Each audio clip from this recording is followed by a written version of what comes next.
ইল্লাল্লাহ।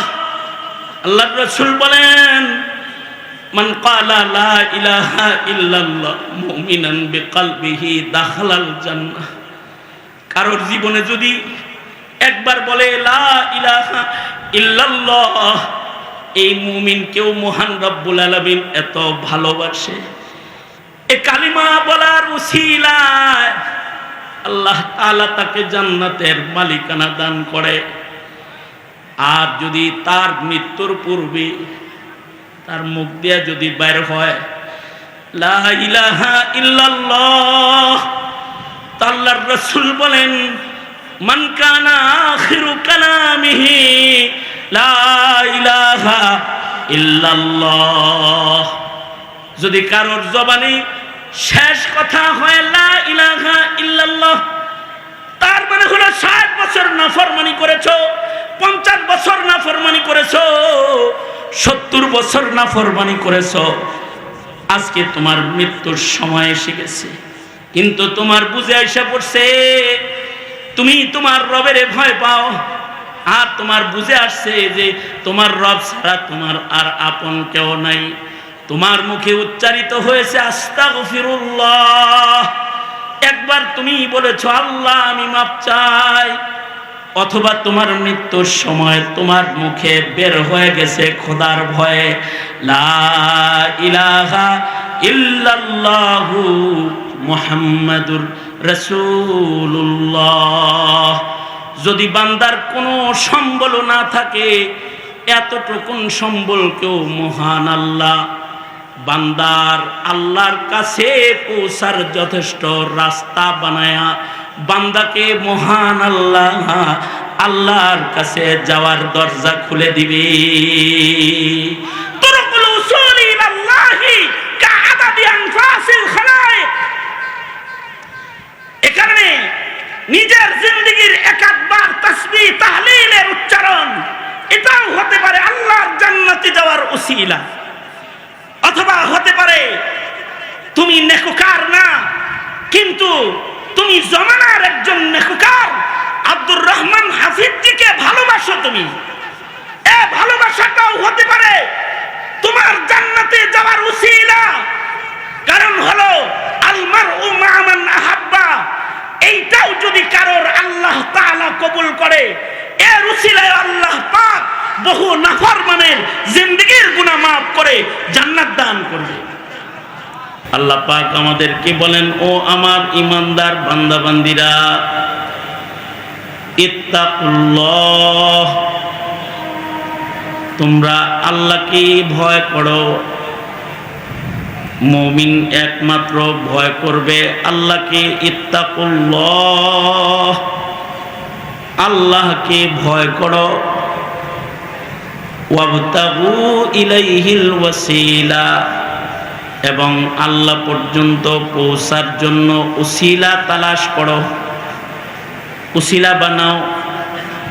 ওয়াজাহিদু ফি সাবিলিহি, আল্লাহ পর্যন্ত পৌঁছতে চেষ্টা করো, মুজাহাদা করো। যদি তুমি আল্লাহর কাছে যাওয়ার উসিলা ঢুঁড়ো, তালাশ করো, আর যদি আল্লাহর কাছে পৌঁছার জন্য যদি তুমি মুজাহাদা করো, তোমার মুজাহাদা এবং তোমার আমলের উসিলাগুলো লাআল্লাকুম তুফলিহুন, লাআল্লা ফি কালামিল্লাহি লিতারাজ্জিহি ওয়াল ইয়াকিন। উসিলায় মহান মালিক নিশ্চিত অনেক বান্দাকে আল্লাহ পাক সহজে আল্লাহর গোলামকে আল্লাহর কাছে পৌঁছার সুযোগ দান করবেন। তোমরা সফল কাম হবে। শর্ত এখানে নসিহা তিনটা। একটা হলো ইত্তাকুল্লাহ, আল্লাহকে ভয় করো। তাকওয়া কাকে বলে? আল্লাহকে ভয় করা কাকে বলে? আল্লাহকে ভয় করা বলা হয় যে আল্লাহর ভয়ে আল্লাহ পাকের হুকুম অমান্য না করাকে। যারা আল্লাহকে ভয় করে, আল্লাহর ভয় বোঝা যাবে বান্দার আল্লাহ পাকের হুকুম মানার মাধ্যমে, এবং আল্লাহ পাকের যে সকল নিষেধাজ্ঞা আছে, যে সকল বিষয় থেকে আল্লাহ পাক বান্দাকে বিরত থাকতে নির্দেশ করেছেন, আল্লাহর ভয়ে ও গুনাহগুলোকে বর্জন করার নাম হলো তাকওয়াল্লাহ। আমাদের আকাবির বুজুর্গরা আল্লাহ পাকের শাস্তিকে, আল্লাহ পাকের গ্রেফতারকে, পাকড়াওকে ভয় করতেন। আশ্চর্য দুনিয়া সরকারের পুলিশের গ্রেফতারকে ভয় করে, কিন্তু আল্লাহর গ্রেফতারিকে কখনো পরোয়া করে না। জমানার মানুষ এখন আশ্চর্য পৃথিবী, ভারতকে যতটা ভয় করে আল্লাহকে অতটা ভয় করে না, আমেরিকাকে যতটা ভয় করে আল্লাহকে অতটা ভয় করে না। মুমিনের সিফাত হবে যে মুমিন আল্লাহ পাকের কাছে পৌঁছতে চায়, তার একটা গুণ হবে হলো সে ভয় একমাত্র কাকে করবে? জোরে আওয়াজ করে বলেন, আল্লাহকে ভয় করবে। আল্লাহকে ভয় করবে মানে আল্লাহ পাকের শাস্তিকে ভয় করবে, আল্লাহ পাকের ধরপাকড়কে ভয় করবে, আল্লাহর বিচারকে ভয় করবে, আল্লাহ পাকের বানানো জাহান্নামের আগুনকে ভয় করবে, আখিরাতের ভয়াবহ দিবসকে ভয় করবে। এই ভয়গুলো যার হৃদয়ে যত বেশি হবে, ওই ইমানদারের সম্মান আল্লাহর কাছে তত বেশি হবে। ইন্না আকরামাকুম ইনদাল্লাহি আতকাকুম, যে যত বেশি মুত্তাকি আল্লাহর কাছে সে তত বেশি সম্মানী। তাকওয়া বুঝাবার জন্যে, তাকওয়ার স্তর বুঝাবার জন্যে আমাদের বুজুর্গ হাজরাতগণ, আমাদের আকাবিরদের তাকওয়া, মাশায়েখিনদের তাকওয়া, সাহাবায়ে কেরামের তাকওয়াকে আলোচনার মধ্যে উদাহরণ হিসেবে পেশ করেছেন, যেই উদাহরণগুলো তাকওয়াল্লাহ বুঝতে সাহায্য করে। ইমামে গজালি রহমতুল্লাহ আলাইহি ইহয়া উলুমিদ্দিনের ভেতরে আকাবিরদের তাকওয়া আলোচনা করতে গিয়ে উমর ইবনে আব্দুল আজিজ রহমতুল্লাহ আলাইহির ঘটনা বর্ণনা করেছেন, যে উমর ইবনে আব্দুল আজিজের ভয়, খোদা ভীতি, তাকওয়াল্লাহ কিরকম ছিল। বর্ণনা করেছেন যে উমর ইবনে আব্দুল আজিজ রহমতুল্লাহ আলাইহি একবার রাতের বেলায় তাহাজ্জুদের নামাজ পড়তেছে,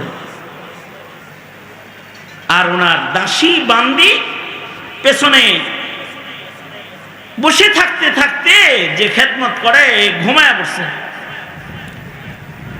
লম্বা সময় উমর ইবনে আব্দুল আজিজ রহমতুল্লাহ আলাইহি তাহাজ্জুদের নামাজ পড়েছেন, বান্দি দাসী পেছনে ইন্তজার করতে করতে ঘুমায় গেছে।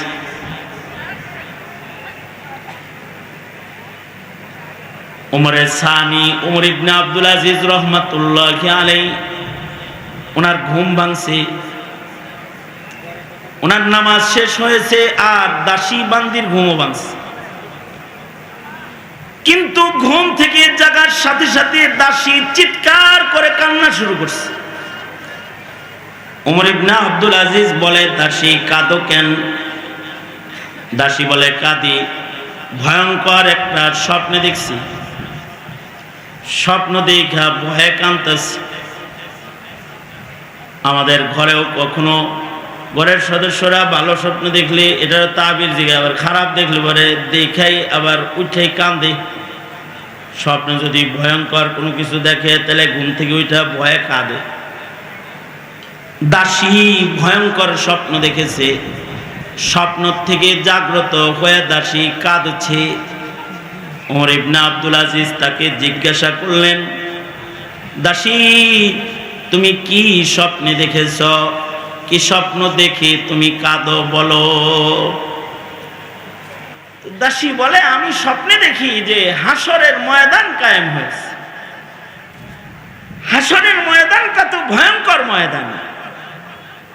এই ময়দানের আহওয়াল নবীজি বর্ণনা করেছেন। নবীরাও কম্পিত থাকবে, মাথা উঁচা করে দাঁড়াবার হিম্মত পয়গম্বরদেরও থাকবে না। কাহার আর জালাল নিয়ে আল্লাহ পাক বিচার করতে বসবেন। দাসী স্বপ্নে দেখতেছে বিচার দিবস কায়েম হয়েছে, আর জান্নাতে যাওয়ার জন্য রাস্তা পুলসিরাতের পুলকে দোজখের আগুনের উপরে আল্লাহ পাক স্থাপন করেছে। আর জান্নাতের ওই পাশ থেকে পুলসিরাতের পুলে একজন একজন করে ডাকা হইতেছে। জান্নাতে যাওয়ার একটা মাত্র পথ, যেটা দোজখের উপর দিয়ে পুলসিরাত যেটা আল্লাহ কায়েম করবেন, এটার উপর দিয়ে সকল মানুষ আল্লাহর জান্নাতে প্রবেশ করবে। নবীগণ এ পথ দিয়ে জান্নাতে যাবে, সিদ্দিকগণ পুলসিরাত দিয়ে জান্নাতে যাবে, শহীদগণও এই পুলসিরাতের উপর দিয়ে জান্নাতে যাবে। পুলসিরাতের পুল থেকে কারোর পা যদি ফসকে যায় তাহলে সে দোজখে বেড়ে যাবে। যারা গুনাহ নিয়ে নেক বেশি, কিন্তু জীবনে গুনাহ অনেক বেশি, নেকিও আছে গুনাহ আছে, তওবা নসিব যাদের হয় নাই, তারা গুনাহ সহ পুলসিরাতের উপরে দাঁড়াইলে তারা পুলসিরাতের পথ চলতে গিয়ে পা পিছলে নিচে পড়ে যাবে। যাদের নেক আমলের আলো কমজোর হবে, পুলসিরাতের পুল পার হওয়া তাদের জন্য মুশকিল হবে। এ কারণে পুলসিরাতের ভয়ে কিন্তু সাহাবীরাও কান্ত। আব্দুল্লাহ ইবনে রওয়াহা যুদ্ধে যাচ্ছেন, নবীর কাছ থেকে সুসংবাদ নিয়ে গেছেন উনি যুদ্ধের ময়দানে শাহাদাত বরণ করবেন। ওনার পরের সেনাপতির নামও ঘোষণা হয়েছে। আব্দুল্লাহ ইবনে রওয়াহা বাড়ি থেকে সবার কাছ থেকে বিদায় নিছে, এই বইলা চলে গেলাম। নবী বলছেন আমি শহীদ, বিবি তোমার সাথে জান্নাতে দেখা হবে। কিন্তু যখন যুদ্ধের ময়দানে যাচ্ছিলেন তখন চিৎকার করে করে রাস্তায় কাঁদতেছিলেন। সাহাবীরা বলে আব্দুল্লাহ ইবনে রওয়াহা নিশ্চিত আল্লাহর জান্নাতি বান্দা হিসেবে শাহাদাতের খুশখবরি সহ যুদ্ধের ময়দানের দিকে যাচ্ছ, তার মানে তুমি এক একটা কদম আগাচ্ছ আর আল্লাহর জান্নাতের দিকে কদম আগাইতেছ। তারপরেও আবার কান্দো কেন? সন্তান বিবি বাচ্চার মায়ায়, ঘরের মায়ায় এত কান্না করছো বুঝি? আব্দুল্লাহ ইবনে রওয়াহা বলে আল্লাহর কসম, আমি আমার সন্তান বিবি ঘর দুয়ারের সম্পদের বাড়ির মায়ায় কান্দি না, মরার ভয়েও কান্দি না, শহীদ হমো এই ভয়ে কাঁদছি না, আমি কাঁদতেছি। নবী বলছেন সকলকে পুলসিরাতের উপর দিয়ে জান্নাতে যেতে হবে। শহীদ তো হইলাম, জান্নাতের আহ্বান তো পাইলাম, কিন্তু কোন দরজার শহীদ যে আমি হব তা তো জানি না। আমার শাহাদাতের আলো নূর দিয়া আমি পুলসিরাত পার হইতে পারবো কিনা এই ভয়ে আমি কাঁদতেছি। এটা সাহাবীর তাকওয়াল্লাহ। শহীদ তারপরেও ভয় পাইতেছে যে আমি কি পুলসিরাত পার হতে পারবো তো? কারণ এটা তো দোজখের উপরে একে আল্লাহ পাক স্থাপন করেছেন, এর উপর দিয়ে সকলকে আল্লাহর জান্নাতে যেতে হবে। দাসী বলে আমি দেখি দোজখের উপরে পুলসিরাত কায়েম করা হয়েছে, আর একজন একজন করে ডাকা হচ্ছে। উমর ইবনে আব্দুল আজিজ বলে কারে ডাকতে শুনছো? দাসী বলে আপনার পূর্বের খলিফাদেরকে ডাকা হলো। ডাকা হলো আব্দুল মালিক বিন মারওয়ান, আসো পুলসিরাত পার হও। দাসী বলে আব্দুল মালিক বিন মারওয়ান আপনার পূর্বের খলিফা, সে পুলসিরাত পার হওয়ার জন্য পুলসিরাতের উপরে যে দাঁড়ালো, কয়েক কদম হাঁটলো, তার পা পিছলে গেল আর সেই দোজখের ভেতরে পড়ে গেল। উমর ইবনে আব্দুল আজিজের গা শিউরে উঠেছে। উনি বলে তারপরে কি হলো? তারপরে ওয়ালিদ ইবনে আব্দুল মালিক বিন মারওয়ানকে ডাকা হলো। সেও পুলসিরাতের উপরে দাঁড়ালো, কয়েক কদম হাঁটলো আর পা পিছলে গিয়ে সেও দোজখে পড়ে গেল। তারপরে কি হলো? তারপরে আব্দুল মালিক বিন মারওয়ানের আরেক সন্তান সুলাইমান বিন আব্দুল মালিক বিন মারওয়ানকে ডাকা হলো। সেও পুলসিরাতের উপরে কদম রাখলো, কয়েক কদম চললো আর দোজখের ভিতরে পড়ে গেল। এই যে কথাগুলা, এগুলো উমর ইবনে আব্দুল আজিজকে আসর করেছে। আমরা বলি শুনি, আমাদের আসর করে না, কারণ আমাদের তাকওয়াল্লাহ কমজোর। কিন্তু উমর ইবনে আব্দুল আজিজ এগুলো শুনতেছেন আর ওনার ঘাম গড়ায় গড়ায় পড়তেছে, থরথর করে উনি কাঁপতেছে। কারণ কেউ যদি জাহান্নামের ওই অগ্নি শিখার ভেতরে একবার পইরা যায়, সামান্য এক মুহূর্ত যদি ওখানে থাকতে হয়, তাহলে ওটা বড় ভয়ঙ্কর। ইন্নাহা সাআত মুস্তাকাররাও ওয়া মুকামা। গত কিছুদিন আগে আমার প্রোগ্রাম ছিল যশোরে, আমি মাহফিল শেষ করছি। পরে আমার কাছে পাশেই এক ফ্যাক্টরির মালিক সে আসলো, এসে বলে, হুজুর, এই আধা কিলোমিটার দূরেই আমার টিউবওয়েল ফ্যাক্টরি আছে, এইটা একটু ভিজিট করেন, ওখানে আগুন দিয়ে সব কাজ হয়, আপনি একটু ওখানে আপনার সাথীদেরকে নিয়ে একটু দোয়া করে যান, আল্লাহ যেন আগুন থেকে, ক্ষতির থেকে যেন আমাদের হেফাজত করে। কারণ তার কয়েকদিন আগেই বিমানবন্দরে আগুন লাগছে, হের দিলে ভয় যে একটু হুজুর দিয়ে দোয়া করাই। আমি আমার সাথীদেরকে নিয়ে 2-3 গাড়ি মৌলভী সাহেব ফ্যাক্টরি ভিজিট করার জন্য টিউবওয়েল ফ্যাক্টরিতে ঢুকলাম। তো ওখানে যা দেখলাম যে ওইখানে এমন একটা চুলা জ্বালানো আছে, যেই চুলা আগুনের কয়লা, মানে কয়লা দিয়ে জ্বালানো চুলা, কয়লার আগুনের চুলা। কিন্তু এই চুলার আগুন এত বেশি ভয়ঙ্কর আগুন, যেই চুলার ভেতরে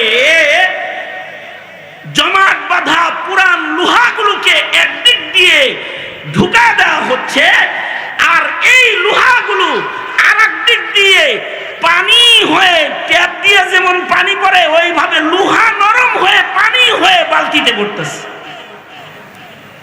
আর শ্রমিকরা এই বালতির পানিগুলোকে নিয়েই মাটির খরমার ভেতরে ঢাইলা দিতেছে। মাত্র 21, 22, 23 সেকেন্ডের ভেতরে পানিগুলো জমাট বাঁধা টিউবওয়েলের হাতা মাথা এগুলো হয়ে যাইতেছে। মাত্র 25 সেকেন্ড এর ভেতরে পানি আবার জমাট বাঁধা লোহার অস্তিত্বে চলে আসতেছে। কি এমন চুলা, যে চুলায় লোহা জ্বালালো, পানি হলো, এটাকে বালুর উপরে খরমার ভেতরে ফেললো, এটা হাতা মাথা টিউবওয়েলের পেট হয়ে জমাট বেঁধে গেল মুহূর্তের ভিতরে। মাত্র 25 সেকেন্ড, 26 সেকেন্ড, 21 সেকেন্ড সময়ে পাতলা হইলে জমা যায়। এটা ভিজিট করার পরে কিছু সময়ের জন্য সাহস করে চুলার সামনে যায় দাঁড়াইলাম। এই চুলার সামনে যারা কাজ করতেছে, যারা গলে যাওয়া তরল লোহাকে যারা বালতিতে নিতেছে, এদের গায়ে বিশেষ পোশাক পরা আছে, তাদের মুখের উপরে গ্লাস লাগানো আছে, হাতের মধ্যে আলাদা মোজা পরা আছে, পায়ের মধ্যে আলাদা জুতা পরা আছে, গায়ে আলাদা কাপড় আছে, যাতে করে চুলার আগুনের কোনো ফুলকি তাদের গায়ে লাগলে যেন তাদের কোনো ক্ষতি না হয়। তারপরেও আগুন যখন বাতাসে বাড়ি মানে ভেতরের আগুনের গর্জন, আর যখন কিছু ছিটাফাটা চলে আসে তো তাদের চামড়ার যে প্লাস্টিকের যে আবরণের পোশাক এটা পর্যন্ত ছিদ্র হয়ে যায়। ফ্যাক্টরির মালিক বলে, হুজুর এই তরল পানিগুলা এত গরম হয়েছে, এইটাকে যদি হাতের তালুতে ছাড়া হয় তাহলে এটা ছিদ্রি হয়ে নিচ দিয়ে বাইরে হয়ে যাবে। আমি ওখানে দাঁড়িয়ে দাঁড়িয়ে কিছু সময়ের জন্য জাহান্নামের বর্ণনাগুলো, হাদিসের বর্ণনার দিকে একটু ফিরে গেলাম। আমি শুধু নয়, আমার সাথে দাঁড়ানো সাথীদেরকে বললাম, এইটা কয়লার দ্বারা জ্বালানো চুলা, এর আগুন যদি জমাট বাঁধা লোহাকে তরল পানি বানায়া বের করে দেয়, এর আগুন থেকে বাঁচার জন্য যদি এত কিছু পড়তে হয়, তাহলে যে আগুনটা মহান রব্বুল আলামিন নিজের হাতে জ্বালায়েছেন, কুল নারু জাহান্নাম আশাদ্দু হাররা, তাহলে ওই আগুনটার ভয়াবহতা কত হবে। এই আগুনের ভেতরে যদি লোহা ছাড়লে যদি সেকেন্ডের ভেতরে পানি হয়ে যায়, দশকের আগুনের ভেতরে যদি কোনো গোলামকে ছেড়ে দেওয়া হয়, না জানি মুহূর্তের ভেতরে তার কি হালত হবে। এই যে আহওয়ালগুলো, এগুলো আমাদের আকাবিরদের মাথায় সিনায় সব সময় থাকতো। এ কারণে তাদের হৃদয়ে তাকওয়াল্লাহ ভয়ঙ্কর ভয়, তাদের হৃদয়ে অনেক বেশি উঁচু। এ কারণে উমর ইবনে আব্দুল আজিজ দজকে পড়ার বর্ণনা শুনতেছে আর গা শিউরে উঠতেছে, তার ঘাম ঝরতেছে, কাঁপতেছে। উমর ইবনে আব্দুল আজিজ বলে, তিনজনকে ডাকা হলো, তিনজন দজকে পড়ে গেল, তারপরে কি হলো দাসী বলো। দাসী বলে, চতুর্থ নম্বরে আপনাকে ডাকা হলো এই উমর ইবনে আব্দুল আজিজ আল মারওয়ানি। এই কথা শোনার সাথে সাথে উমর ইবনে আব্দুল আজিজ ঝাঁকুনি দিয়ে উঠছেন, আল্লাহর ভয়ে চিৎকার দিয়ে বেহুশ হয়ে জমিনের মধ্যে পড়ে গেছেন। দাসী উমর ইবনে আব্দুল আজিজের কানে মুখ লাগায় লাগায় বলে, আপনারে ডাকা হয়েছে, এই কথা শুই নাই, আপনি বেহুশ হয়ে গেলেন। এজন্যই তো পুলসরাত আপনার তাকওয়ার আলোয় নিচের দোজক নিভে যাইতে চায়, আর পুলসরাত বিজলির আকারে আপনি পার হয়ে গেছেন। আমিরুল মুমিনিন, আল্লাহর কসম আমিরুল মুমিনিন বেহুশ হবেন না। আমি দেখেছি আপনাকে যখন ডাকা হয়েছে তো আপনার তাকওয়ার আলোয় দোজকের আগুন নিচের দিকে চলে গেছে, আর আপনি বিজলির আকারে পার হয়ে জান্নাতের গেটে চলে গেছেন। কিন্তু উমরের কানে বলতেছে, উমরের তো হুঁশ নাই। লম্বা সময় পরে উমর ইবনে আব্দুল আজিজের হুঁশ আসছে। হুঁশ আসার পরে আবার কাঁপতেছে, বলে, দাসী আমাকে যে ডাকা হলো, আমার কি হলো তা তো বললে না। দাসী বলে, পেরেশান হবেন না, আল্লাহর কসম আমি স্বপ্নে দেখেছি আপনার পূর্বের তিনজন খলিফা দোজকে পড়লেও আপনি যখন দোজকের উপর দিয়ে পুলসরাত পার হচ্ছিলেন, তখন আপনার আমলের আলোয় নিচের দোজকের আগুন নিচের দিকে চলে যেতেছিল। হাদিসে ওই কথাটাই আছে। আল্লাহর রাসূল বলেছেন, কিছু কিছু মানুষ এমন মুত্তাকি, এমন ইমানদার হবে যে তারা যখন পুলসরাতের উপরে দাঁড়াবে, দোজক থেকে চিৎকার করে তাদের ডেকে ডেকে বলবে, ও ইমানদার, ও মুত্তাকি, তুমি আস্তে হেঁটো না, একটু জলদি পুলসরাত পার হয়ে চলে যাও। তোমার ঈমান আর তাকওয়ার আলোয় তো আমি দোজক নিভে গেলাম। হাবিবে কিবরিয়া খবর দিয়েছেন। এই যে উমরের বেহুশ হয়ে যাওয়া, এটা হলো উমর ইবনে আব্দুল আজিজের তাকওয়াল্লাহ, আল্লাহর ভয়ে তিনি বেহুশ হয়ে যায়।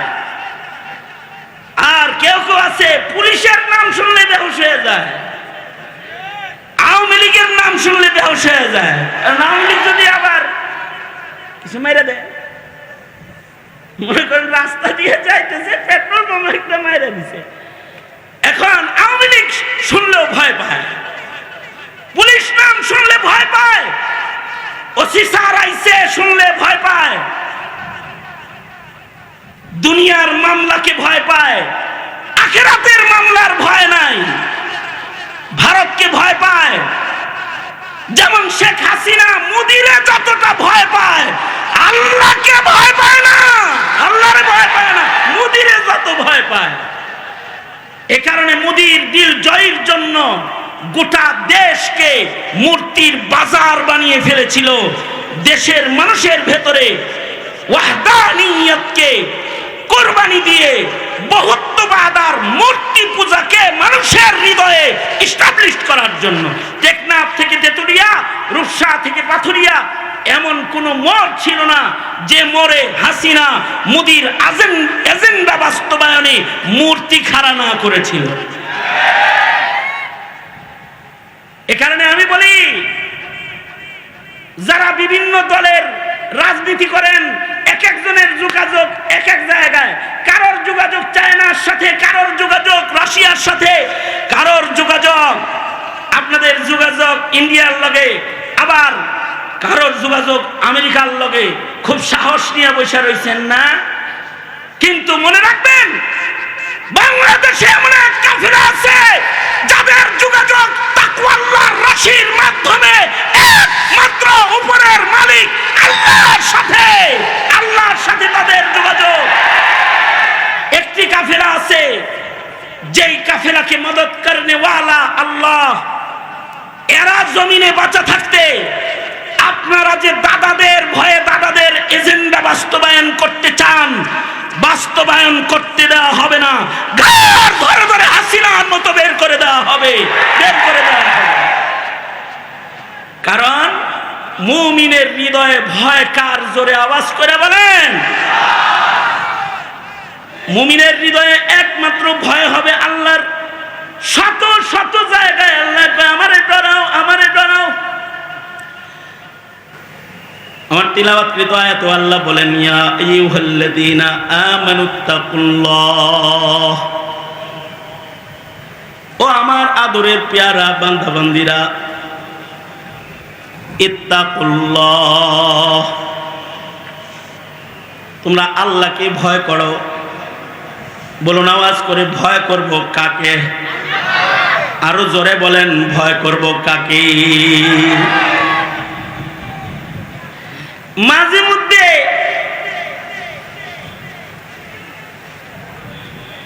লাইভে এসে আপনাদেরকে অনেকে ভয় দেখানোর চেষ্টা করবে, করেছেও। কাউয়া কাদেরও ভয় দেখাবে, হাসিনা ভয় দেখাবে, ফাঁসিবাদের দালাল যারা তারা আপনাদেরকে ভয় দেখাবে, ভয় দেখাবে। কিন্তু মুমিন যারা, তারা একমাত্র ভয় পাবে কাকে? জোরে আওয়াজ করে বলেন। কারণ মুমিনের ভারতে যাওয়ার দরকার নাই, জান্নাতে যাওয়ার দরকার, আল্লাহর কাছে যাওয়ার দরকার। ওয়াবতাগু ইলাইহিল ওয়াসিলা। কারণ আমেরিকায় যাওয়ার দরকার, তাই সে আমেরিকা যাওয়ার রাস্তা খোলা রাখে। কারোর ইন্ডিয়া যাওয়ার দরকার, তাই ইন্ডিয়া যাওয়ার রাস্তা খোলা রাখে। কারোর রাশিয়া যাওয়ার দরকার, রাশিয়া যাওয়ার জন্য রাস্তা খোলা রাখে। কিন্তু মুমিন তার গন্তব্য হলো আল্লাহর কাছে, জান্নাতে। এ কারণে মুমিন সব সময় আল্লাহর জান্নাতে যাওয়ার দরজা খুইলা বৈশা থাকে, দরজা খুইলা বৈশা থাকে। একজনের সাথে দেখা হয়েছে, সে আমেরিকার সিটিজেনশিপ পাইছে, গ্রিন কার্ড হয়েছে তার, গ্রিন কার্ড। তা আমি বললাম, গ্রিন কার্ডই কি শেষ নাকি আরো স্তর আছে? কয়েকদিন পরে পাসপোর্ট পেয়ে যাবো হুজুর খুব তাড়াতাড়ি। আমি বললাম, পাসপোর্ট পেলে কি হবে? পাসপোর্ট পেলে গোটা দুনিয়া খুলে যাবে, ওয়ার্ল্ড ওপেন আমার জন্য। পৃথিবীর যেখানে মনে চায় সেখানে যেতে পারবে। আমেরিকার পাসপোর্টের মালিক হয়ে পৃথিবীর যেখানে যাওয়ার সেখানে যাওয়া যায়। আমেরিকা তো বড় শক্তিধর না, এ কারণে কিছু মানুষের ভিসা ও পাওয়ার পাসপোর্ট, তাকওয়ার পাসপোর্ট রেডি করতে হয়, যেটা দিয়া অনায়াসে জান্নাতে ঢোকা যায়। ঠিক কিনা জোরে আওয়াজ করে বলেন, এই পাসপোর্টটা দরকার। এটার জন্য কুরবানি লাগে, কুরবানি। আমেরিকার পাসপোর্টের জন্য যদি কুরবানি হয়, যে আমেরিকায় থাকতে হয়, সেখানে থেকে তাদের আইন মানতে হয়, এমনকি কোনো না কোনো যথাযথ কারণ দর্শাইতে হয়, তারপরে পাসপোর্ট পাওয়া যায়। জান্নাত এত সস্তায় পাওয়া যায়, আর জান্নাতের ভেতরেও বুঝি এত সস্তায় যাওয়া যায়। আল্লাহ বলে তাকওয়ার পাসপোর্ট আগে লও। শুধু তাকওয়ার পাসপোর্ট হলে হবে না, ওয়াবতাগু ইলাইহিল ওয়াসিলা। এই আমার ইমানদার বান্দা বান্দিরা, তোমরা আমি আল্লাহর কাছে আসার জন্য উসিলা বানাও, উসিলা ঢুঁড়ো, তালাশ করো। কারোর কাছে যাওয়ার পথ থাকে একটা দুইটা, কোন ঘরে ঢোকার পথ থাকে একটা দুইটা, কোন ঘরে ঢোকার পথ থাকে 5টা। কিন্তু ইমানদার আল্লাহর কাছে যে যাবে, দুনিয়া থেকে আল্লাহর জান্নাত পর্যন্ত পৌঁছতে ইমানদারকে আল্লাহর কাছে যাইতে একটা দুইটা রাস্তা মহান আল্লাহ দেন নাই যে জাম লাগে যাবে। শহরের কিছু কিছু এরিয়া আছে যে এরিয়ায় ঢোকার রাস্তা একটা, সব মিলা যখন যায় তখন রাস্তায় যানজট লেগে যায়। কিন্তু মহান রব্বুল আলামিন ইমানদারদেরকে আল্লাহর কাছে যাওয়ার জন্য একটা দুইটা রাস্তা করেন নাই। তুরুকুল উসুলি ইলাল্লাহি কাআদাদি আনফাসিল খালাইক। আল্লাহর কাছে যাওয়ার জন্য রাস্তা একটা দুইটা না, দুনিয়া থেকে জান্নাতে যাওয়ার জন্য, আল্লাহর কাছে পৌঁছার জন্য রাস্তার সংখ্যা কত? কাআদাদি আনফাসিল খালাইক। সকল মাখলুকাতের শ্বাস প্রশ্বাস যত, আল্লাহর কাছে যাওয়ার রাস্তা তার চেয়ে বেশি। শ্বাস প্রশ্বাস কত গোনা যাবে? যেমন আমি আমার জীবনে যত শ্বাস প্রশ্বাস গ্রহণ করি, এটা কি গোনা সম্ভব? 60 মিনিটে যদি 60 সেকেন্ডে যদি কমপক্ষে 40 বার আমার শ্বাস নেওয়া আর ছাড়া হয়, তাহলে ঘন্টায় কত শ্বাস ছেড়েছি, কতবার শ্বাস গ্রহণ করেছি? অথবা 24 ঘন্টায় কতবার শ্বাস গ্রহণ করেছি? অথবা আমার 50 বছরের বয়সে কতবার শ্বাস প্রশ্বাস আমি গ্রহণ করেছি? আর একজন 70 বছরের হায়াতে কতবার শ্বাস প্রশ্বাস গ্রহণ করেছে? সারা দুনিয়ার সকল মানুষ মিলে কতবার শ্বাস প্রশ্বাস গ্রহণ করেছে? শুধুই মাত্র সারা দুনিয়ার মানুষ না, সকল খালায়েক মাখলুকাত যা আছে, মাছে শ্বাস গ্রহণ করেছে, গাছে শ্বাস গ্রহণ করেছে, ছাগল বিড়াল শ্বাস গ্রহণ করেছে, কুকুর ভেড়া বকরি গাভী মহিষরা কুমিররা সাপেরা শ্বাস গ্রহণ করেছে। কানফাসিল খালায়েক, এই টোটাল মাখলুকাতকে জীবিত রাখার জন্য শ্বাস প্রশ্বাস আল্লাহ তাআলা যতগুলো বানিয়েছেন, আল্লাহর ইমানদার বান্দাকে আল্লাহর জান্নাতে নেওয়ার জন্য আল্লাহ পাক জান্নাতে যাওয়ার রাস্তা তার চাইতে বেশি বানিয়েছেন, তার চাইতে বেশি বানিয়েছেন। এবার আল্লাহ বলে, আমার এতগুলো রাস্তার ভেতরে যেই রাস্তাটা তোমার কাছে পছন্দ হয় সেটাকে তুমি ঢুঁড়ো, তালাশ করো। ওয়াবতাগু ইলাইহিল ওয়াসিলা, আমার কাছে আসার জন্য তুমি উসিলা বানাও। তুমি যদি সর্বনিম্ন উসিলাও বানাও, তোমার জবানে একবার উচ্চারিত হয়েছে লা ইলাহা ইল্লাল্লাহ, এরে আমার গোলাম, তোর জীবনে যদি একবার উচ্চারণ হয় লা ইলাহা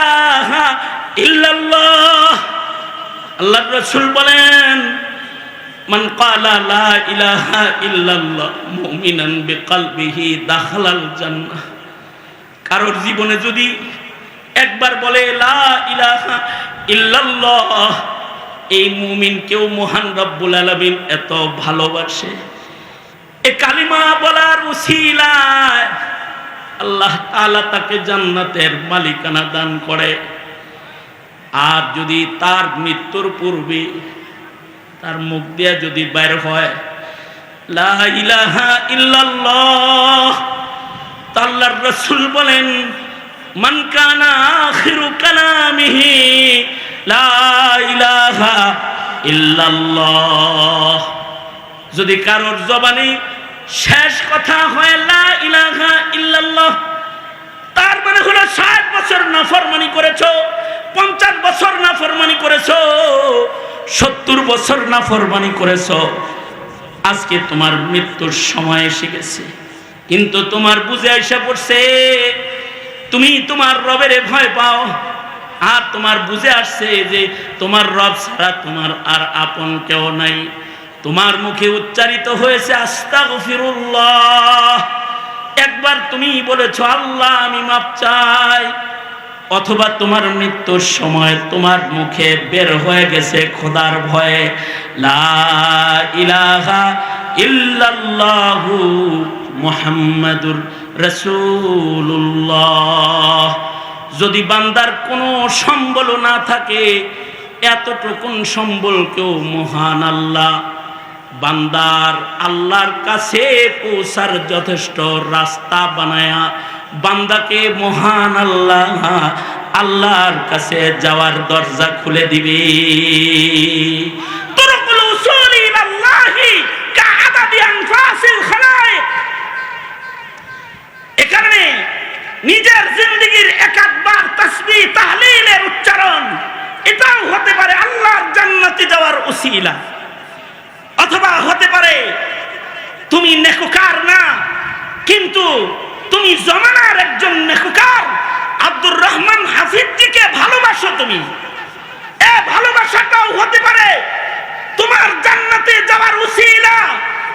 কারণ হলো আল মারউ মা মান আহাব্বা, এইটাও যদি কারোর আল্লাহ তাআলা কবুল করে, এর উসিলায় আল্লাহ পাক বহু নাফরমানের জিন্দেগীর গুনাহ মাফ করে জান্নাত দান করবে। মালিক ইবনে দিনার রহমাতুল্লাহি আলাইহি জামানার অনেক বড় এক মুহাদ্দিস ছিলেন, আবার ওলি কামেল বুজুর্গ ছিলেন। একবার মালিক ইবনে দিনার রহমাতুল্লাহি আলাইহি গুরুস্থানের পার দিয়ে হাঁটা যাইতেছেন। মালিক ইবনে দিনার দেখি গুরুস্থানের ভিতরে বৈশা বৈশা দুইজন অপরিচিত মানুষ কি যেন লিখতেছে। মালিক ইবনে দিনার হাঁটতে হাঁটতে তাদের কাছে যায় বলে, তোরা কারা? তো করে আমাদের এলাকায় কখনো দেখি নাই, তোমরা কোত্থেকে এসেছ? আর গুরুস্থানের মাঝখানে বসে কাগজ কলম নিয়েই বা তোমরা কি লেখো? আগন্তুকেরা মালিক ইবনে দিনারকে বলে, নাহনু রাসূলুম মির রাব্বিক, আমরা তোমার রবের পক্ষ থেকে আগন্তুক দূত এসেছি। তার মানে আমরা মানুষ নই, আমরা মানব বেশি আল্লাহর ফেরেশতা। আল্লাহর হুকুম এই গুরুস্থানে বসে বসে আল্লাহর নির্দেশে জমিনের ভালো মানুষদের লিস্টি আমরা রেডি করতেছি। কারা কারা বিনা হিসাব আল্লাহর জান্নাতে যাবে তাদের লিস্টি আমরা এখানে লিখতাছি। এই খাতাটা হলো নেককারদের খাতা। মালিক ইবনে দিনার রাহমাতুল্লাহি আলাইহি কথোপকথনের সুযোগ যেহেতু হয়ে গেছে, তো ফেরেশতাদের বলে, ও ফেরেশতারা, মুকাররম মুআজ্জম কাফেলা, আপনারা যেহেতু নেককারদের লিস্টি এখানে করছেন, একটু গোলামের অনুরোধ, এই খাতাটার পাতা একটু উল্টায়া দেখবেন কি এখানে মালিক ইবনে দিনার নামে কোনো নাম আছে? ফেরেশতারা এক এক করে পাতা উল্টায়, জান্নাতীদের লিস্টের খাতা। এ কারণে আল্লাহর রাসূল বান্দাকে দোয়া শিখাইছেন যে আল্লাহর নির্বাচিতদের খাতায় যাওয়ার জন্য তুমি দোয়া করো, আল্লাহুম্মা জাআলনা মিনাত তাওয়াবিন ওয়াজআলনা মিনাল মুতাতাহহিরিন ওয়াজআলনা মিন ইবাদিকাস সালিহিন আল গুররিল মুহাজ্জালিন আল ওয়াফদিল মুতাকাব্বালিন। আল্লাহর নির্বাচিত কাফেলায় নিজের নাম নেওয়ার জন্য দোয়া হইতে হয়। কারণ হাকিমুল উম্মত থানভী রাহমাতুল্লাহ আলাইহির আজাল্লে খলিফা মুফতি আজম শফি রাহমাতুল্লাহ আলাইহি বলেছেন, আসমানে একটা খাতা আছে যে খাতার নাম ইবাদুর রহমান। আল্লাহ তাআলা ইবাদুর রহমানের গুণ কোরআনে বর্ণনা করে ও খাতায় কাদের নাম থাকবে তাও বলে দিয়েছেন। তার মানে তোমার আমার জীবনে এটাও একটা তাকওয়াল্লাহ। তোমার আমার নাম কি জান্নাতীর খাতায় আছে নাকি দোজখের খাতায় চলে গেছে, এই টেনশন এই চিন্তা থাকাটা এটা তাকওয়াল্লাহ। আর আল্লাহকে বলা, ওগো রব্বুল আলামিন আমার নাম কিন্তু দোজখের খাতায় তুমি উঠায়ো না, ওগো আল্লাহ আমার নাম তুমি তোমার নির্বাচিত বান্দাদের খাতার মধ্যে মেহেরবানি করে তুলে দাও। এ দোয়া সকাল সন্ধ্যার একটা সবক একটা মুমিনের জন্য। দলের খাতায় নাম লেখাইবার চাও, এর লেগে পিস্তল লয়ে ঘুরলাম। হাসিনার প্রিয় হতে চাও, এজন্য আওয়ামী লীগের অন্যায় প্রতিষ্ঠা করার জন্য মানুষ খুন করলাম, মানুষ খুন করলাম। আল্লাহর খাতা নাই রে, ওখানে নেকুকারদের খাতার কোনো পাতা নাই রে। তোর দলের যদি খাতা থাকে তো আহকামুল হাকিমিন আল্লাহ পাকেরও খাতা আছে। এই খাতায়ও যার তার নাম ওঠে না। কালমাওয়ালা দাবি করলেই আর ভোটার আইডি মুসলিম হিসেবে ব্যবহার করলেই আকাশের খাতায় নাম তোলা যায় না। মালিক ইবনে দিনার বলে, এরে আল্লাহর পেয়ারা ফেরেশতারা, তোমরা নেকুকারদের লিস্টি করতেছো, এই লিস্টের ভিতরে মালিক ইবনে দিনার আসেনি, একটু দেখবানি। ফেরেশতারা পাতা পুতা উল্টায় কয় নাই। মালিক ইবনে দিনার নাই শোনার সাথে সাথে দোজখের ভয়ে জাহান্নামের ভয়ে অজ্ঞান হয়ে পড়ে গেছেন। লম্বা সময় পরে মালিক ইবনে দিনারের হুঁশ এসেছে। হুঁশ আসার পরে দেখে এখনো ফেরেশতারা বয়ে বয়ে লেখালেখি করতেছে। মালিক ইবনে দিনার যায় তাদের হাত ধরছে, ধরে কয়, আমি বান্দার নেককার না তাই খাতায় নাম নাই, কিন্তু এই খাতার ভেতরে যাদের নাম আছে আমি তাদের ভালোবাসি।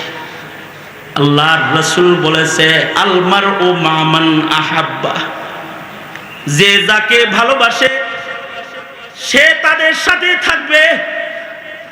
তাইলে একটা কাম করো ভাই, খাতার ভিতরে নাম্বার লাগায় নেকুকার হিসাবে আমার নাম লেখার দরকার নাই, তবে এই খাতার ভিতরে চিপায় চাপায় হাসিয়া বাইনা সতর বানায়া আমার নাম মালিক ইবনে দিনার নামটা একটু উঠায় লয়ে যাও।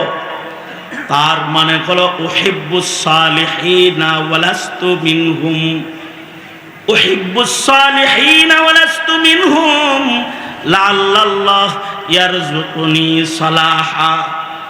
আমি নেককার নই, আমি আব্দুর রহমান হাফিজ জি নই, আমি খালিদ সাইফুল্লাহ সাদি নই, আমি আব্দুল হক নই, আমি ফাইজুর রহমান নই, আমি আতহার আলী নই, আমি শামসুল হক ফরিদপুরি নই, আমি হাকিমুল উম্মত আশরাফ আলী নই, আমি হুসাইন আহমদ মাদানী নই, আমি হাজী ইমদাদুল্লাহ মুহাজিরে মক্কি নই, আমি আহমদ শফি নই, আমি আবরারুল হক হক্কি নই, কিন্তু উহিব্বুস সালিহিনা ওয়া লাস্তু মিনহুম, উহিব্বুস সালিহিনা ওয়া লাস্তু মিনহুম লাআল্লাল্লাহু ইয়ারযুকুনি সালাহা।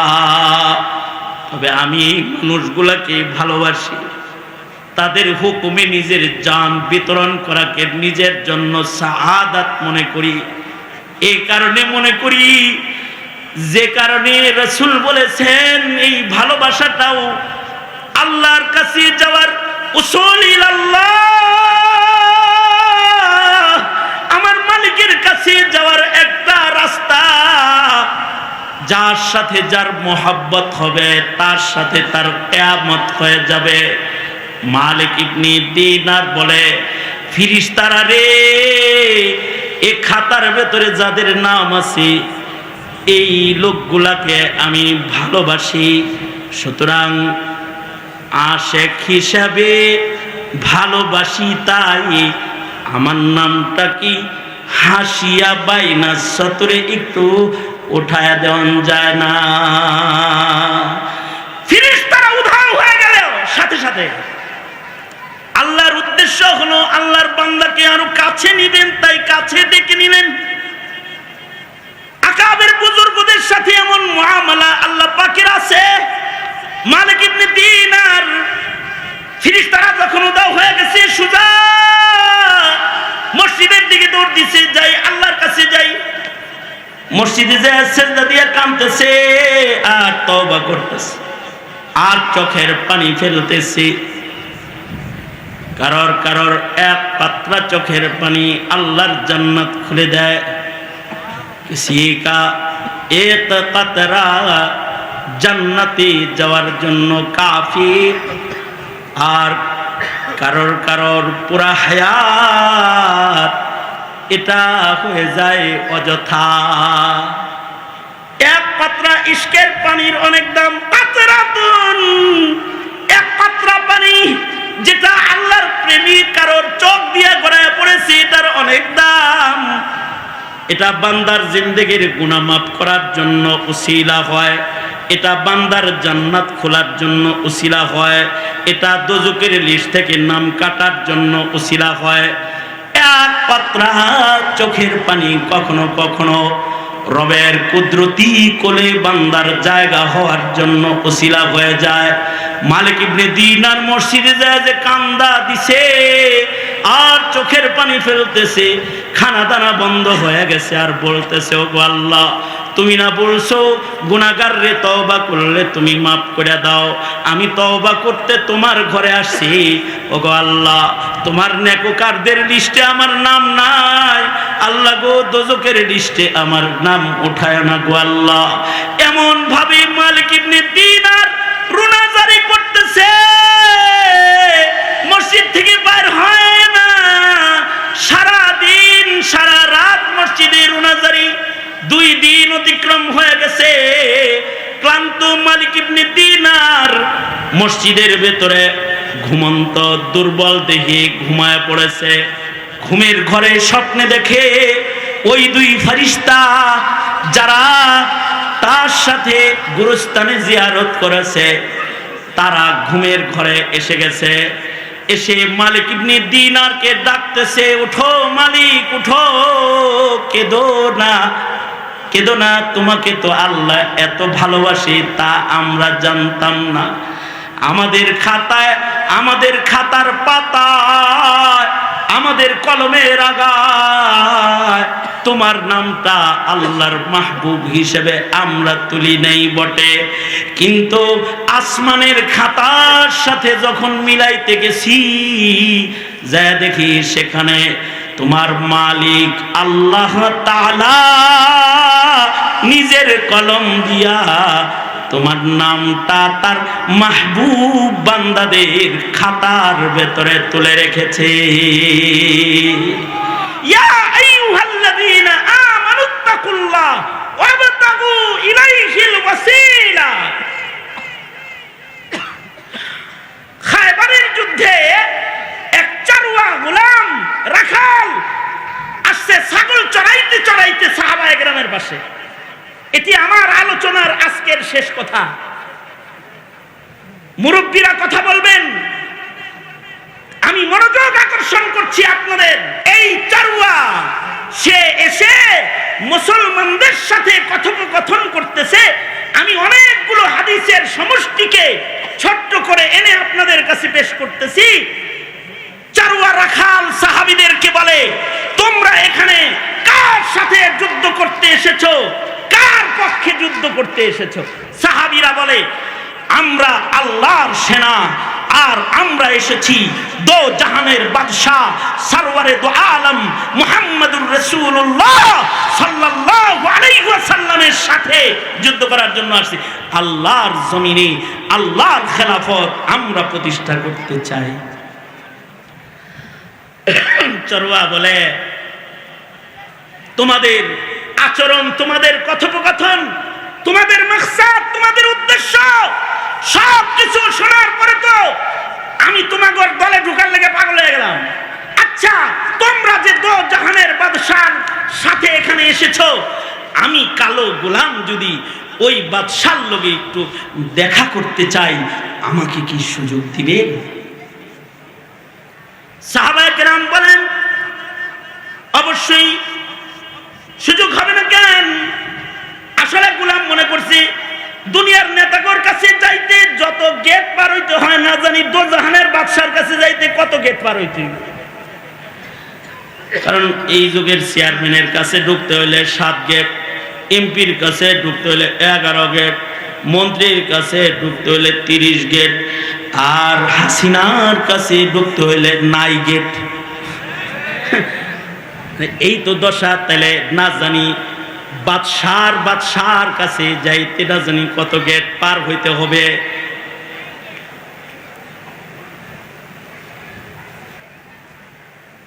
বাদশার কাছে যাইতে না জানি কতগুলো গেট পার হইতে হবে। সে বলে, মুসলমানেরা, দো জাহানের বাদশা এখন কোথায় আছে? আমি তাকে একটু দেখবো, তার সাথে দেখা করব। মুসলমানরা বলে, ওই ছোট্ট তাবুর ভেতরে একজন খেজুরের চাটাইয়ের উপরে বসে আছে, তিনি হলেন সাইয়্যিদুল মুরসালিন রাহমাতুল লিল আলামিন মুহাম্মাদুর রাসূলুল্লাহ সাল্লাল্লাহু আলাইহি ওয়াসাল্লাম। চারওয়ার সাথে সাথে সাহাবীদের কাছ থেকে সরে গিয়ে তাবুর গেটে যায় দাঁড়াইছে।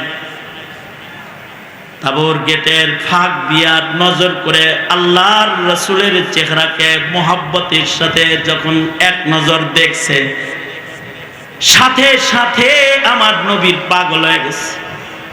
কারণ আমার নবীর চেহারা দেখলে তো ক্ষুধার্ত মানুষের ক্ষুধা মিটে যেত। আমার নবীর চেহারার চেয়ে সুন্দরতম কোনো কিছু আল্লাহ তাআলা বানায় নাই। মা উলিদাত হাওয়া ও মিন সুলবি আদম ওয়ালা বিজিনানিল খুলদি মিসলুকা আখার ওয়ালা বিজিনানিল খুলদি মিসলুকা আখার। আল্লাহর রাসূলের চাইতে সুন্দরতম কোনো কিছু তো মহান আল্লাহর জান্নাতেও বানায় নাই। সে যা দেখা নবীজির আশিক হয়ে গেছে। নবীজিকে সালাম দিয়ে বলে, সাইয়্যিদুল মুরসালিন, আমি এক রাখাল আপনার কাছে আসতে চাই, আসো ভেতরে প্রবেশ করো। রাখাল ভেতরে ঢুকেছে, কোনো কথা ছাড়া। চারওয়া বলে, ওগো সাইয়্যিদুল মুরসালিন, আমি যদি আপনার সাথী ওই লোকগুলার মতো কালেমা পড়ে এখন আপনার দলে চলে যাই, তাহলে আমার লাভ কি হবে? আল্লাহর রাসূল বলেন, তুমি যদি কালমা পড়ো, আমি তোমার সাথে গলায় গলা লাগাবো, তোমার সাথে মুআনাকা করব। এই গোলাম, কালো গোলাম, জীবনে কোনোদিন শুভ্র মানুষের সাথে মুআনাকা করে নাই। আজকে সাইয়্যিদুল মুরসালিন রাহমাতুল লিল আলামিন তার বুকে বুক লাগাইতে চেয়েছে, তার গলে গলা লাগাইতে চায়। সে বলে, ওগো সরকার, আপনি দু জাহানের বাদশা, আর আমি হলাম কালো একটা গোলাম।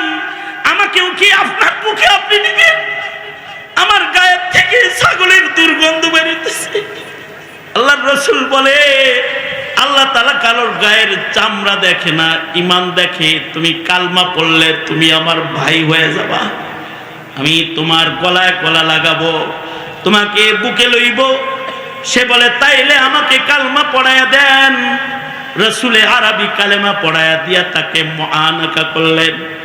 বুকের সাথে সাইয়্যিদুল মুরসালিন চারওয়া কালা গোলামরে জড়ে ধরলেন।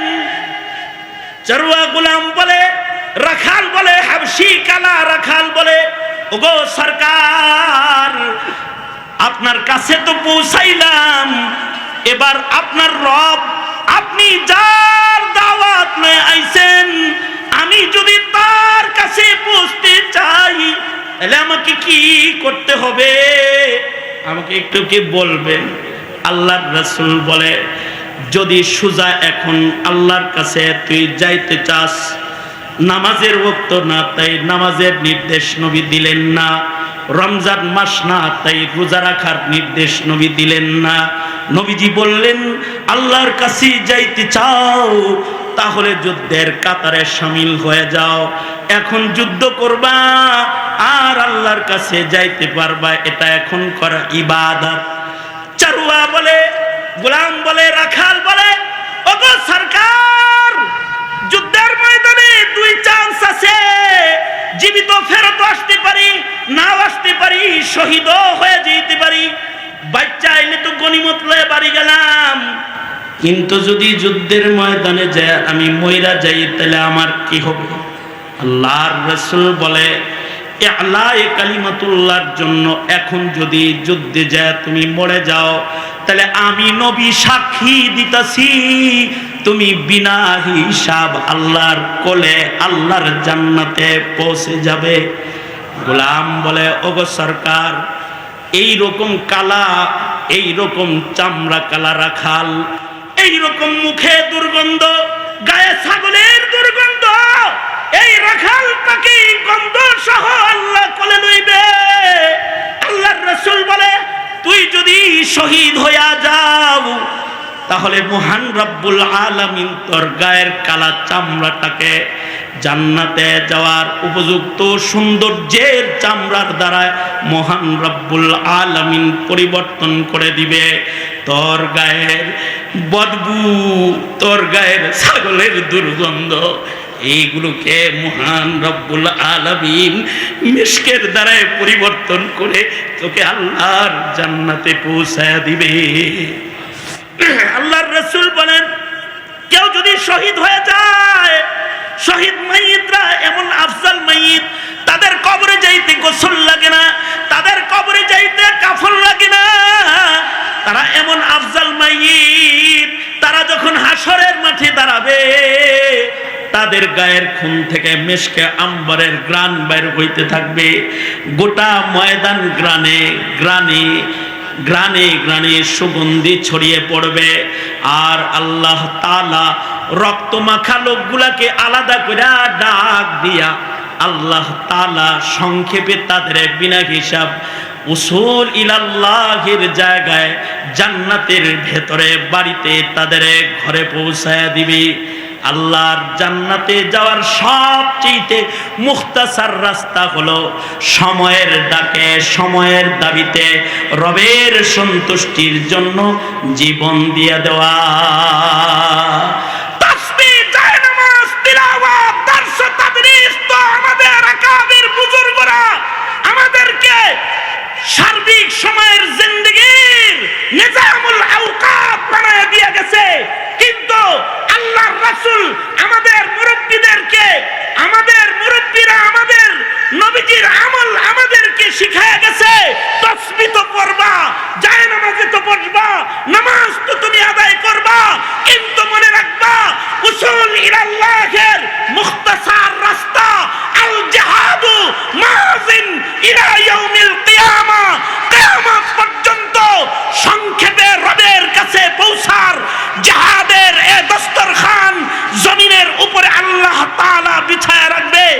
যেই জিহাদ কখনো হবে ফ্যাসিবাদের বিরুদ্ধে, কখনো হবে আল্লাহর জমিনে আল্লাহর দ্বীন কায়েমের জন্য, কখনো হবে 17 কোটি মুসলমানের ঈমান আর রক্তের দাবি পূরণে ময়দানে নেমে রাসূলের খাতমে নবুয়তকে সংরক্ষণে বিপ্লবের দস্তরখানে যে দস্তরখানগুলোতে দাঁড়াবে আল্লাহ তাআলা তাকে সংক্ষেপে আল্লাহর জান্নাতে পৌঁছে দিবে। সময় এখন এমনই যে শাহাদাতের দস্তরখান যেন তোমাকে আমাকে ডাকছে। নবীর খাতমে নবুয়ত আক্রান্ত মুসলিম নারীর ইজ্জত লুণ্ঠিত মুসলিম ভূখণ্ডে ওয়াহদানিয়তের পতাকাকে কবর রচনা করে বহুত্ববাদকে প্রতিষ্ঠা করার মিশন দুশ্মনেরা যখন করে যাচ্ছে, এ সময়ে ময়দান তোমাকে ডাকছে আল্লাহর কাছে যেতে, শাহাদাতের মঞ্চে। এহে আমার তালেবানে ইলমে নবুয়ত উসুল ইলাল্লাহর উসিলা হিসেবে যদি আমাদের মুরব্বীরা হক প্রতিষ্ঠার জন্য শাহাদাতের দস্তরখানে তোমাদেরকে ডাক দেয়, তোমরা রক্ত দিয়ে নিজের নাম আল্লাহর খাতায় উঠাতে প্রস্তুত আছো তো ইনশাআল্লাহ?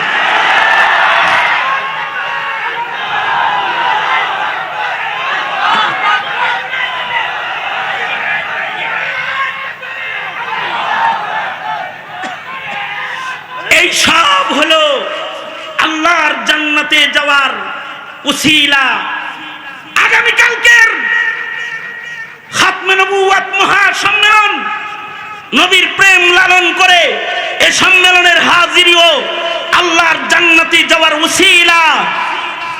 জীবনের সকল জিসমানি রুহানি মুজাহাদা ও জিহাদ ফি সাবিলিল্লাহ সব আল্লাহর জান্নাতে যাওয়ার উসিলা। সুতরাং হে মুমিন মুত্তাকির কাফেলা, এই উসিলাগুলোকে আঁকড়ে ধরেই জান্নাতে পৌঁছতে হবে।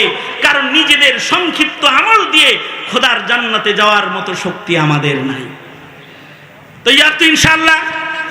কারা কারা তৈয়ার? সুদা করেন, বলেন ইয়া আল্লাহ। আওয়াজ করে বলেন ইয়া আল্লাহ। আমরা আমাদের আকাবিরদের আমানত রক্ষায় সকল প্রকারের কুরবানি দিতে প্রস্তুত রয়েছি। চিল্লায় বলেন ইনশাআল্লাহ। আরো জোরে আওয়াজ করে বলেন ইনশাআল্লাহ। আরো জোরে আওয়াজ করে বলেন ইনশাআল্লাহ। আল্লাহ কবুল আর মঞ্জুর করেন।